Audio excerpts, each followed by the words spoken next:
People from different countries argue. Let us talk about it. The Trump versus Zelensky face-off. Was this Rumble in the Jungle? Was this Muhammad Ali versus Joe Frazier? I'm joking. There was no way that was going to get violent. There was no way a punch was going to be thrown. Hey, yo, Loki, who do you have winning in a fist fight? Zelensky or JD Vance? Zelensky or JD Vance? What you think? Quiet as kept. Don't let them fool you. Them Ohio boys can fight now. Shout out to all my people from Youngstown and Cleveland. They got a few boys in Ohio that know how to fight now. Don't let him fool you. He look goofy as hell, but he might know how to do something. So let us talk about how's everybody doing today. I'm hoping everybody had a good day at work. For those of y'all who are federal employees, you might not even have a job anymore. So my respects to y'all. So let us talk about it. The catastrophe that was the discussion, the negotiation that turned into a fight, dare I say might turn into a rap diss song later, between Zelensky, who was the president or prime minister, whatever you call it, of Ukraine, and between Trump, our commander-in-chief of our country. So I'm just going to say it. That shit was embarrassing. And before anybody comments anything, I want to ask that you please, I've got stuff in my hair now. I want to ask that you please watch the full 50-minute clip before you form an actual opinion about it. Watch the full 50-minute interview before you form an actual opinion. Trust me, it changes things. If you are a fan of Republican news stations, I'm pretty sure they're showing you that clip of when Zelensky said that low-key kind of threat shit about, yeah, well, you have a nice big ocean that separates us, but it will come to your shore. You will see effect. And it was taken as a threat. And I took it as a threat too. Y'all were seeing that. Those of y'all who are on the left, you're seeing the condensed version of when Trump was saying some weird dog shit to Zelensky and Zelensky got mad. You see why he got upset? I'm going to say across the board, that shit was terrible. And I put at least 70% of the blame on Trump of how that went wrong. Why? Don't get me wrong. I get Trump's stance. I get the average stance that most Americans have on this Ukraine war thing where it's like, bro, we've given dollar after dollar. We didn't give billions of dollars to y'all to a war that has no end. We just want this shit to end. We just want a ceasefire, right? I get how he feels. The way that he talked to him, the way that he handled that situation was terrible. Let's start from minute one. From minute one of the interview, all the way to the last 50th or 51st minute, Trump kept bringing up how good of a relationship he has with Putin. He kept saying, I talked to Putin, he's a good guy, woo. Multiple times in that interview, multiple times in the discussion, he kept saying, the Russian hoax thing, even just like me, he went through the same thing I went through. Like, he spent at least 1/15 of that interview humanizing Putin.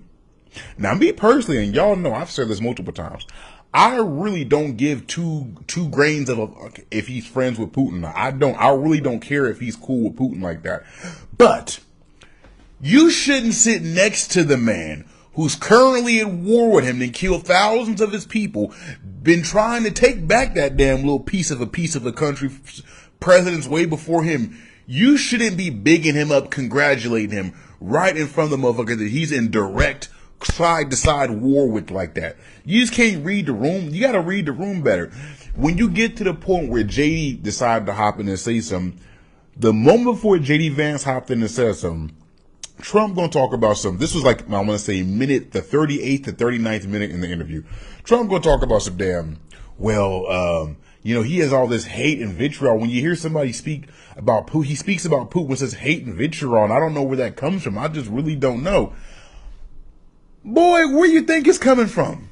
Where you think? It was like the most just tone deaf, not reading the room at all. I completely understand trying to play the middleman in a situation. I understand if you're trying to make peace in between these two countries, I prefer you to play the middleman. I've told y'all before, I would want a president in power who has a good relationship with Russia. But you shouldn't be bigging him up like that in front of him, because quiet as it's kept. When I add in all the other points I'm about to make, well, let me get to my next point, which comes to that, the deal. Let's get to the deal aspect. From minute 3 of the interview Zelensky, the president or prime minister, whatever you call him of Ukraine, the main thing he kept saying is, I want guaranteed security for my country. One thing in the deal is I want security guarantee. I want security guarantees, right? He kept saying that. Trump kept saying the whole time, I can't guarantee that because we haven't finished the deal yet. And I respect him because he did say, we haven't all the way secured a deal with Russia's side yet, so I can't guarantee security, but still sign the deal. Sign the deal, sign the deal, sign the deal. So that let me know even when y'all met there, y'all was still far apart on some shit. Because Zelensky's steadily saying, we ain't finna sign this deal and give you half the revenue that we earn from our natural gases, natural minerals, and all that, et cetera, if you can't guarantee the security of our country. That's why we doing this whole thing for. Trump's fucking up because he gives me saying, hey, we can't guarantee that, but sign. Which brings me to my next point. When Trump got upset that Zelensky said, hey, we don't want a ceasefire, I understand where Trump is coming from, but he should understand where Zelensky's coming from. Let's break down what he said.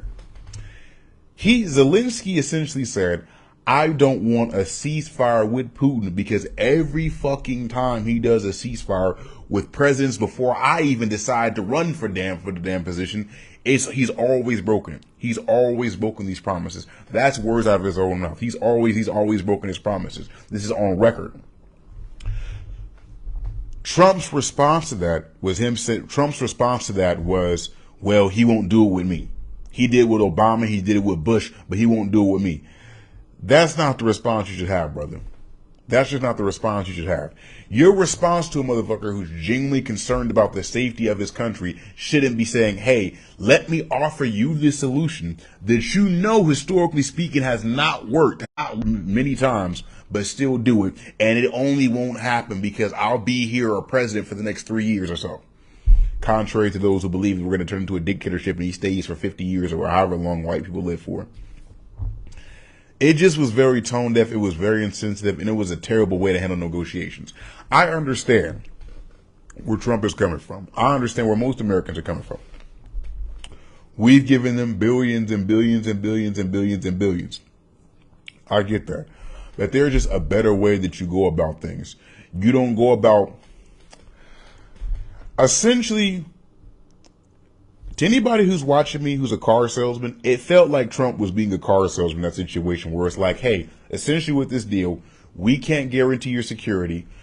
We can't guarantee your security. We just want half of your revenue. We're going to still keep sending you guns and shit like that. And we're going to try to force this ceasefire thing, even though you don't want a ceasefire, because more than likely Putin or whoever succeeds him will break it in the next 20 to 30, and then the next few years or so. Do you get what I'm saying? It's just not a good thing.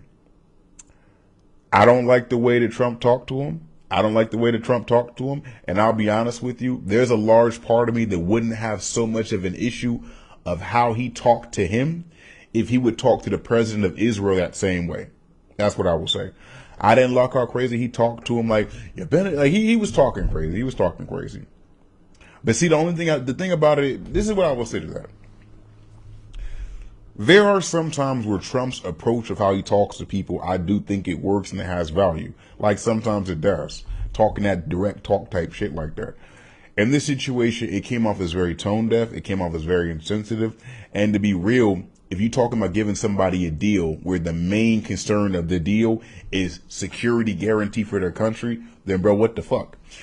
The reason why I keep harping on that security guarantee point, and the reason why in the first half of this broadcast I harped on the, hey, he keeps bringing up how close he is to Putin point, is because if I was Zelensky, if I was the prime minister of Ukraine, and I sat next to Trump for 50 minutes and listened to him say from minute one of the conversation, from minute one of the discussion, all the way on to, for 50 minutes about how much of a good relationship he has with Putin, how he genuinely relates with Putin because he went to that same Russian hoax shit at minute 39 in the interview, when Trump said, he just has this hate and vitriol for Putin. I don't know where it's coming from. How can you feel like that for a person? If you saying all that shit in front of me and you know I'm at war with this motherfucker, he didn't kill thousands of my people, you genuinely know it's funk like that. If I was Zelensky, I would have walked out of that situation and said, he's trying to align himself with Russia to take my country away from me. That's what I would have walked away from that situation and would have thought. I'll be honest with you. I genuinely would have walked away from that situation thinking him and Russia are trying to tag team together to take my country from me. That's what I would have thought. Just being honest with you. You can't freaking humanize the mother effer I made war at like that in front of my face and act like it's just normal. You can't do that. Now pause. I understand. Hey, Trump might be saying, let me not speak crazy about Putin on this camera because Putin might be watching, right? I get that. But there's a way you go about it. You don't got to big him up like that. That's making it worse. And I will tell you, one thing about Zelensky, and let me just say this. I personally don't think we should send any more money to him. That's my stance. I just don't like the way this whole thing went. But one thing he did say is true. When Trump kept talking about that whole thing about he could talk Putin into a ceasefire, he has attempts to talk him into a ceasefire. He brought up a very good point. He said, just think about it. He said, just think about it. We're meeting today. The whole world knows we're meeting today. Today, like even as I'm talking to you right now, he just sent a few ballistic missiles to Ukraine. If he knows we're meeting today, if he knows we're talking, if he's really open to peace like President Trump says, why is he sending missiles today and he knows we're meeting? Like, that just sounds crazy to me. It's scary because it becomes a conversation of, I don't know if even Trump's relationship with Putin is as tight as we think. I don't even know if Trump's understanding of Putin is as good as he hopes or thinks it is. It kind of makes me think that, I don't know, man. I watched the interview that Putin did with Tucker Carlson. I did. I watched it. It was a little bit rough, because you have to listen to the translator the whole time. It's Putin talking directly, but there was a translator speaking for him. And, he made some interesting points. I remember that thing about how he said how the Ukrainians, most of their government officials are either former Nazis or in line with Nazis from World War II and et cetera, et cetera. I read about that too, and also et cetera. I genuinely hate when we get involved in these foreign conflicts because our tax dollars go to fueling some stuff that we genuinely do not know what's the root cause of. We genuinely do not know who the good or bad guys are, and it gets scary at times. I don't really know what to say about the Ukraine and Russia conflict. I wish we would just withdraw, take all interest from it, just leave it alone, just leave it be. Hey, y'all keep all the guns and planes that we've had to just leave it alone, because I don't see but then at the same time, here's the catch with that. I don't know fully outside the mineral interests and natural resources and gas. I don't know what interest that we have in Ukraine besides it being like the only flat land entry point into Russia. And then one thing you got to think about too is I do get where people are scared that the Soviet Union will reform again and push more west and push more west and et cetera, et cetera. And I get that too. I've also read those who have read those theories about read a lot of articles talking about how Russia is a dying country. They are lacking in resources and et cetera, et cetera. So therefore they are incentivized to still try to earn more, gain more land just for the people to survive. I don't know where this is going to go. I ain't going to hold you. I don't know where any of this is going to go. This is, as an American, I can tell you, I'm genuinely concerned about the direction of things in our country. I am. I'm genuinely concerned. I'm a federal contractor. I'm a federally contracted security guard, so I stand guard at a lot of the federal offices. I'm moving on from the Zelensky and Trump topic. Now I'm moving on to something else. And I'm just going to tell you, it's really sad how scared a lot of federal workers are right now, bro. A lot of federal workers are right now. I think when people thought of firing or shrinking small government or shrinking the power of small government, I think a lot of people didn't factor in what that meant as a whole. It's very interesting seeing a lot of people who voted for Trump that worked for the VA's office, worked for Homeland Security, worked for the SSA. I read a report saying the SSA is being ordered, or allegedly there's an order saying that they have to shrink their workforce almost to half of what it is. I'm well aware of the 2,400 people employed by the Department of Veteran Affairs that lost their damn job. I'm also well aware that a lot of those had to get rehired because, contrary to what Secretary Doug Collins says, they did fire some quote unquote mission critical people. Doug Collins said we're not going to fire any mission critical people from the Department of Veteran Affairs. Apparently, Yaz did, because some of them had to get rehired. He said they did not fire any suicide intervention hotliners for the Veterans Affairs. You know, suicide people that you could call on the suicide hotline who were for veterans, right? But they rehired some, so apparently you did fire some. I get annoyed because they're targeting the probationary. In most of these departments, and most of these federal departments that they're targeting, they're saying they're targeting the probationary employees, the people who are on probationary periods. And I hate when they say that, because they use that term probationary employee like it's almost a temporary, like they use it kind of almost interchangeably with temporary employee. If you are a federal employee, y'all know everybody's on a probationary period. You're not firing people who are just going to be there for 2.5 months. You're firing people who actually usually have a bachelor's degree or master's degree, or maybe $30,000 in debt and student loans, and generally studied to get that job, got the job, and they're just on probationary period for 2 years.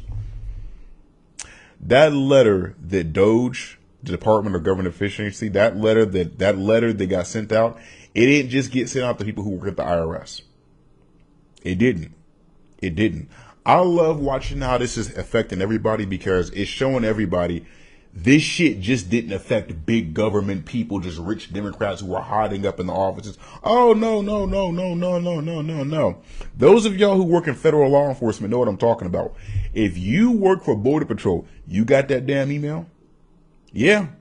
No, they did. Federal law enforcement. You're a federal employee. They got that email from DOGE talking about, tell me how you work. What did you do for work this week? And you have such a certain amount of time to return this message, et cetera, et cetera. For what I understand, those who work in Border Patrol, they were ordered by their higher ups and their chiefs to not respond to it at all. Border Patrol agents got that message. FBI got that message. Federal game wardens got that message. And it pisses me off sometimes because yeah, I genuinely do think that people thought that this downsizing of shrinking federal government was only going to affect just like IRS workers who nobody knows. But no, bro, it's hitting everybody. Veterans. When they're cutting funding from the VA's office and certain other departments, that affects a lot of these programs that help homeless veterans, that help programs. One of the guys, it's something going on with some of the hospitals can't get supplies now because of some of the funding. It's something with that. One of the guys who works at the VA's office in St. Louis, he hit me up about that because we're on the same contract. And he was telling me about that. So it's interesting seeing, hey man, the workers lose their jobs, the workers get poor, and the rich get richer. The workers get poorer and the rich get richer. It's hilarious to me, man. It's hilarious. I love seeing the snake eat itself, if that makes sense. I love seeing the snake eat itself. I love seeing people who voted against their own self. I used to tell people this all the time, and y'all think I'm tripping, but I'm just being honest with you. If you are poor to working class, and you were voting Republican, and I'm not knocking Republicans because I tend to vote Republican on certain things. If you from poor to working class and were looking for this man to get in office and help you, you were going to be fooled. Like, this is part of the game. This is nothing new. Most of the time, if you have a Republican in office, a Republican president, 9 times, and I'm not knocking Republicans. I'm genuinely not. I didn't vote for either, or I vote Libertarian, so I didn't have a dog in the fight to begin with. But like, generally speaking, when you have a Republican president in office, those on the bottom suffer. And we live in a day and age now where that bottom doesn't just include those on food stamps. That includes those who would have been lower middle class back in the day, if that makes sense. Like, I like to call us now the working class elite. Like, if you live in California and you making 6 figures, or me, like kind of close to 6 figures, we're no longer middle class. We're no longer middle class earners no more, bro. We're at best working class. We're at best high working class. We're working class elite individuals. But I love it. I love that. So I love watching it. I love seeing that. I love seeing people, what happens when people work against themselves. I will say that. And to be fair, like I've stated all the time, I think a large part that was in fault of the Democratic Party. What Bernie Sanders said in Twitter the day Kamala Harris lost, he tweeted something. And he said, the Democratic Party were doomed to lose once they made the average working class American feel like they forgot about them. The Democratic Party made average working class Americans feel like they were forgotten about. That's what that is. And you paved the way for Trump to sell those working class Americans a dream. And here we are now. So where this goes in the future, who knows? Where this goes in the future, who knows? I do think, if you want my opinion about the federal layoff, about the layoffs, here's my personal opinion. It is obvious that there are clearly some federal workers out there. There are clearly some federal workers out there that should not have their goddamn job. That goes without saying. There are clearly some people out there who are federally employed by the IRS, by SSA, who should not have their goddamn job. I bring all this up because they are not firing these people based on performance. When you keep saying we're targeting the probationary employees or non-mission critical people, you're not firing them based on their performance. And I just want to reiterate, I know for a fact you're fucking up because in multiple, you guys can look this up. You can look this up on Google. In multiple agencies, you're firing people and having to rehire them the next goddamn day because you realize, oh, they were mission critical people. You're targeting the people who genuinely want to work. You're targeting the people, like if you were having an audit, I heard Bill Clinton did this back in the day. If you were having like an audit system where you have people genuinely go in all these offices and genuinely audit their performance like that and genuinely see if they're really doing their job, that's completely different. Because I ain't gonna hold you. Like I said, we all can tell you there's a lot of federal workers out there that are fucking up that don't deserve their job. Just how there's a lot of security guards that don't deserve their job. Just how there's a lot of state employees that don't deserve their job. We can all agree to that. But the way you're going about it is I'm seeing a lot of collateral damage for people who genuinely deserve to keep their job. That's what I'm telling you. I can speak to this because I do federal security. I'm federally contracted. So no, I didn't get the email from Elon, but I can tell you I work in the office with everybody who did get the goddamn email. I got to go work at a FEMA on Sunday. I got to go stand guard at a FEMA on Sunday. And I can tell you they talking about closing the goddamn FEMAs down, or not closing the FEMAs, but like downsizing their workforce. And I ain't gonna hold you, that might make sense because there's a lot of people who just getting a check at FEMA. But like, let me not say that. Hey man, listen. I pray for the future of this country. I pray, I love y'all. I'll be out here with another broadcast. Shout out to y'all who listen. I'm gonna go on my TikTok right now. Those of y'all who want to hear the real deep conversation, me talking about real stuff, log into the